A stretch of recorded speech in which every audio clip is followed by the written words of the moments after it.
Where in the world is Maggie McDaniel? Right. Where in the world there is she is. Maggie Good morning, McDaniel? Maggie. I can't wait. Good She's right here morning. with us in Yes. studio this morning. Dave, Ron, and Hugh. And I'm so Good glad morning. that you are because I want to talk about this weekend. Oh, my We got gosh. some things to talk about with Catholic Faith Journeys too, and things coming up. And I want to take a minute to make sure we cover that at the end too.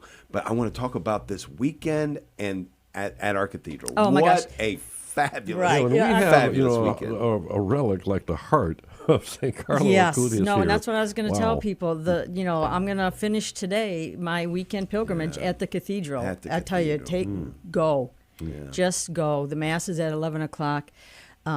Monsignor Anthony brought there's 5 total relics. I mean, you have the pericardium. He's got one main relic, pericardium of the heart.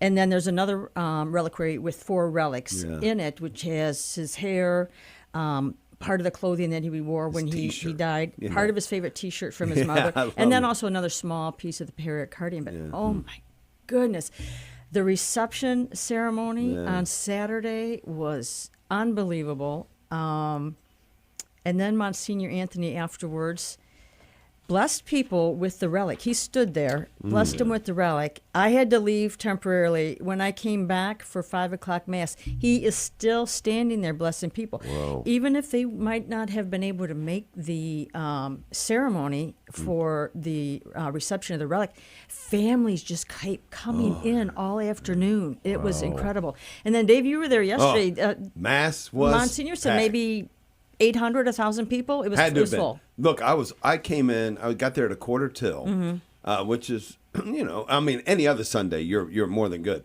1:45 till 10. Parking lot completely full. Right. I was saying earlier, I $10 a piece to park at my house, a block and a half away. But in any case, no. I mean, people were parking all over the streets. I get there, the first half is 1:45 till. Completely full. Back half full. Right. And then by the time we start, it's full. It's balcony. It has to be. I'm not in the balcony, but it had to be full Yeah. because when it was time for communion, I'm more than halfway back in the back half, and I go to communion. And after I come back, they're still lining up to go to communion. And then, to your point, and he gave the most beautiful the homily? Oh my my goodness. It was just the whole morning. We were there from the 9:45 till about 1:30. It felt like it was 20 minutes. Yeah. Obviously, nothing supersedes the Mass. The Mass was beautiful, wonderful. Jesus showed up. And so nothing ever better than that. But his homily was so fantastic. Oh, it was so powerful and beautiful. Yeah, the presentation of the relics, the blessing with the heart, the portion of the heart, and just the explanation before it and the power associated with it. And the stories about the miracles. I mean, this is a man involved in the cause. Absolutely. Was he postulator or he was part of the team that brought it? That I'm not exactly sure. Yeah. He's been in Assisi, I think he said 5 or 6 years. Yeah. So he's been part of yes. part And of so that. now, part of his job is to educate people on Carlo and Yeah. what he did, and he's been all over the world, and he's in Ohio. I have to say this because of Saturday, they brought books and rosaries that were made that had a piece of a relic in them that the sisters in Assisi made. They were gone before Mass started. Yeah. And he's going to Cincinnati and Columbus and Anaheim next. It's all they gone. don't get any of their stuff. No, right, it's all gone. His book is gone. So everything those is few gone, people who Yeah. were lucky enough to be there and receive those, oh my goodness. Well, and how it came about too. Maybe if you could, you spent time with Marianne. Maybe you could just kind of. Did you hear her story about how it came about in her own heart and mind? Yeah, absolutely. I don't have time to do the whole story, but with everything that was going on in our country with shootings, killing of innocent people, children and whatnot, and she just yelled out, "Lord, what are we going to do?" And she said she heard a voice say, "Bring Carlo to Ohio." Yeah.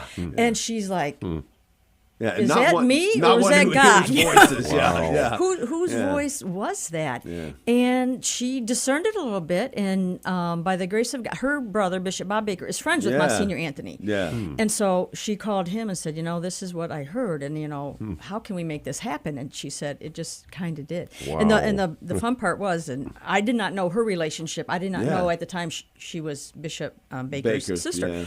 But the day before the canonization, we're in St. Peter's Square, Monsignor Kabaki and I. Who did we run into?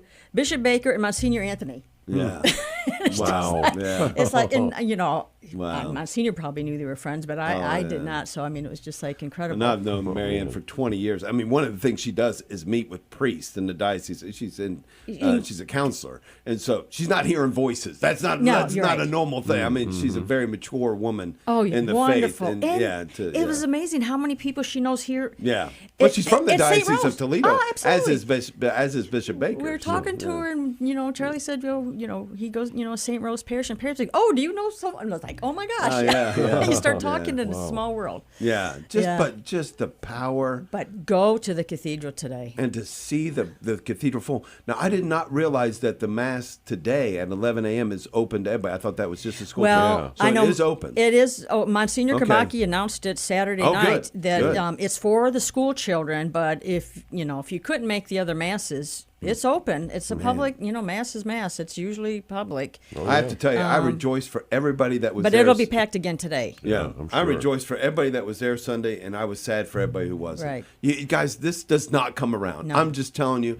if you are not able to get there Saturday or Sunday, go. Go today. There is a divine Absolutely. purpose of these relics being in our diocese. For the last opportunity, go. If you have to take the day off work, tell your boss, I give you permission. Get your kids, your grandkids, your nieces, your nephews, Go. whatever. And it's like, and they both have said, Marianne and Monsignor Anthony, wherever Carlo goes, blessings abound afterwards. And the other thing too, so she said that he's here he tells us where he's going.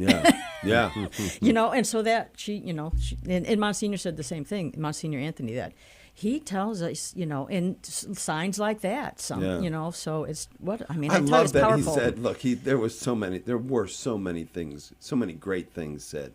Monsignor said he takes all of these written intentions back. He places them under the altar, under the tomb of Carlos. And then on Mondays, Carlos reads them. And then and he said, I'm telling you, I can just tell you, he reads them. Yeah. Wow. And then he prays the Mass. Then he'll have prays the Mass for those for all intentions. those intentions for everybody. Absolutely. So, I'm not sure if we're running out of time, but if you got another few you minutes. have time 2 minutes. to go see the relic, which Yeah. I strongly encourage you to do. please, God. But then you have an opportunity in the fall to go see Carlo Acutis in person. And we have some groups going up Tell to us about Italy that. this fall with Father Dave Serrata, with Father John Miller. I have a family group that is going, and if it doesn't fill, we may open it up if there's a few spaces left. So we do have some opportunity in the fall. Besides Carlo, in Assisi, you'll see St. Francis, St. Clare.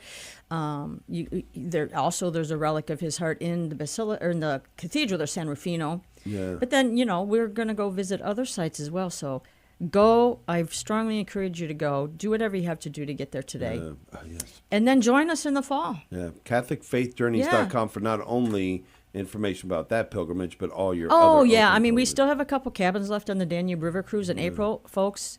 You want to get out of this cold? Yeah, there you go. Come with us and unpack once, get on the riverboat. There's only about 125, 130 people total. It's not a cruise ship. Yeah. And it's only open to Catholic groups. Nice. That's what's nice because it's so intimate Yes. and so up close, Yes. and you get to be with others that are like-minded. Like-minded, absolutely. If you're going to go to the cathedral today for Mass, if you've not been, go. But don't go late. I mean, you've got to get there. If you're going to get Right. parking or a seat, get there by at least But if you 20 to- can't, still venerate the relic after the Mass. Oh, okay. Yeah, So there'll still be that's right. I ability think they're to still do going to be do Okay, that, I'll but I don't know for how long because Yeah. they got to Right. get down. Don't miss Yeah. this. Don't miss miss it, If no. you have Moving any from here to chance, don't miss Cincinnati, it. right? Yeah, from Cincinnati, and then to Cincinnati, Columbus, yeah. and then Anaheim. Yeah. And if you need an excuse, Dave will sign the note. Yeah. so. Yeah, I will. Yeah. I mean, I'll call your boss. I'll call your teacher. I'll call your principal. I don't care. Get there. This is one of those opportunities Absolutely. that you just don't want to miss it. There's power in it. You don't want I'm to be just telling saying you. tomorrow, Yeah. boy, I wish I would have done that. Yeah, there's power in it for sure. Maggie, thank you so much. Thank you, guys. God Thanks, bless. Maggie.